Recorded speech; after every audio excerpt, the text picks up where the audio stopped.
বাজার তো নয় যেন আগুন। দাও একটু জল দাও দেখি, খেয়ে প্রাণটা জুড়াই। পুঁটি মাছ কিনতেই এই অবস্থা, ইলিশ মাছ কিনতে বললে তবে কি করবে গো? হ্যাঁ? ইলিশ! ও মা গো, ইলিশের কথা শুনেই যে বিষম খেলে গো।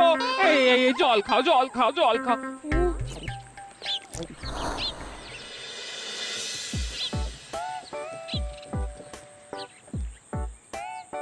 আরে বাবা জীবন যে, তুমি কখন এলে? হ্যাঁ, এই তো বাবা এক্ষুনি এলাম।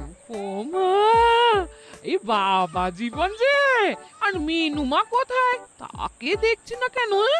মিনু মিনু তো আসেনি আমার সঙ্গে, আমি একাই এসেছি। সে কি কথা? তাকে ওখানে ফেলে একা চলে এলে তুমি? সে তো আমায় ঝগড়া করে বাড়ি থেকে বার করে দিলে। হ্যাঁ, আমার তো আর যাওয়ার জায়গা নেই, তাই ভাবলাম যতদিন আপনাদের মেয়ের মেজাজ ঠিক হচ্ছে ততদিন আমি এখানেই বেশ করেছো বাবা, বেশ করেছো।